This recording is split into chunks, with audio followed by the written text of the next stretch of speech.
MRCയിലെ CK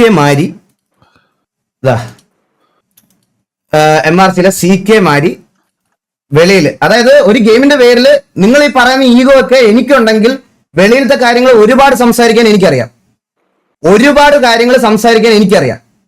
പക്ഷെ ഇത്രയൊന്നും ക്രൂക്ഡ് ആയിട്ട് ഞാൻ ചിന്തിച്ചിട്ടില്ല. ഞാൻ അതാ പറയണേ, ഇത്രയൊന്നും ക്രൂക്ഡ് ആയിട്ട് ഞാൻ ചിന്തിച്ചിട്ടില്ല. ഞാനത് ചിന്തിക്കത്തുമില്ല, ഞാനിങ്ങനെ ചെയ്യത്തുമില്ല. ഈ ചാറ്റ് ഉണ്ടോ എടാ, അങ്ങനെയുള്ള പ്രൂഫ് അറിയില്ല. ഇവനെ ആദ്യം കോൾ വിളിച്ചായിരുന്നു, എന്നിട്ട് ഇവൻ പറഞ്ഞ് ഇവൻ ഇത് ചാറ്റായിട്ട് കിട്ടാൻ വേണ്ടിയിട്ട് എടാ അങ്ങനെയുള്ള പ്രൂഫ് അറിയാലേ ഇപ്പം ഉള്ളതെന്ന് അറിയില്ല, ഒന്നുകൂടി നോക്ക്, നിന്റെ കയ്യിലുള്ളത് നിന്റെ പേര് വരുത്തില്ല, അത് ഉറപ്പാണ്.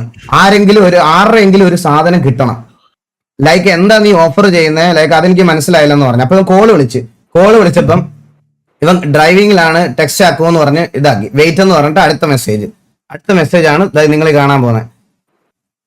ലൈക്ക് നീ എന്താ ഉദ്ദേശിക്കുന്നത്, എന്ത് വേണം, നമ്മൾ രണ്ടും അല്ലാതെ വേറൊരാൾ അറിയരുത്, അത്രേ ഉള്ളൂ, നമ്മുടെ സൈഡ് ക്ലിയർ ആണ്. അതാ ഞാൻ ചോദിച്ചത്, നീ എന്താ ഓഫർ ചെയ്തേ, ലൈക്ക് ക്യാഷ് ആയിട്ടാണോ? ക്യാഷ് ആയിട്ടെങ്കിൽ അങ്ങനെ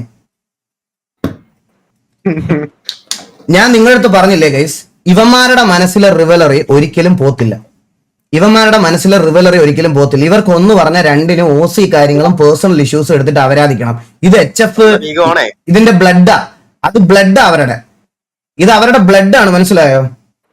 ഇത് അവരുടെ ബ്ലഡിലുള്ള സാധനമാണ്, ഇത് പോത്തില്ല. ഞാൻ നിങ്ങളുടെ അടുത്ത് തുടക്കം തൊട്ടേ MRC ഓഡിയൻസിന് ഇപ്പോഴെങ്കിലും ജസ്റ്റ് ഒരു ബ്രെയിൻ യൂസ് ചെയ്യണം ഗൈസ്, ജസ്റ്റ് ബ്രെയിൻ യൂസ് ചെയ്യണം. ഞാൻ നിങ്ങളുടെ അടുത്ത് പറയുക, നിങ്ങൾ ഇങ്ങനെ ഇൻഫ്ലുവൻസ്ഡ് ആവല്ലേ. ഞാൻ സത്യസന്ധമായിട്ട് പറഞ്ഞല്ലോ നിങ്ങൾ എല്ലാവരും എന്നെ ഇത്രയും ക്രിട്ടിസൈസ് ചെയ്തത്. ഞാൻ അന്ന് തൊട്ടേ എനിക്ക് വേണേ ആദ്യമേ പറയാറുന്നല്ലോടാ, എനിക്ക് MRCയുടെ ഒരു പ്രശ്നമില്ല, മറ്റേ ഫ്രണ്ട്ലി ആയിട്ട് പോവാന്ന്.